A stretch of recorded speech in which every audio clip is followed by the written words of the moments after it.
Tak banyak yang tahu kalau tanda tangan Presiden ke-7 Republik Indonesia Joko Widodo terdapat angka misterius. Tanda tangan Jokowi itu kini diperbincangkan karena berbeda dengan tanda tangannya saat kuliah. Rupanya tanda tangan Jokowi saat ini terdapat angka 1681 yang mengandung makna khusus bagi Jokowi.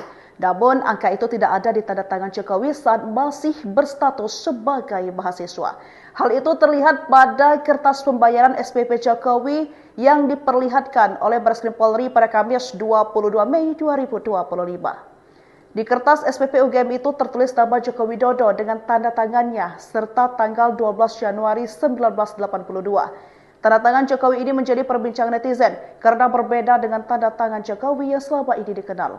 Netizen pun membandingkan tanda tangan Jokowi di kertas SPP tersebut dengan foto tanda tangan Jokowi di beberapa kesempatan yang ada. Dikutip dari Warta Kota, makna tanda tangan Jokowi ini pernah disampaikan di UGM, bertepatan di acara reuni Fakultas Kehutanan Universitas Gadjah Mada.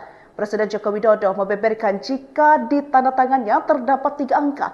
Usut punya usut, angka tersebut ternyata nomor mahasiswanya. Melansir dari Kompas.com, Jokowi menyampaikan nomor mahasiswa tersebut tidak pernah dilupakannya. Saat diamati dengan cermat, maka akan terlihat angka 1681.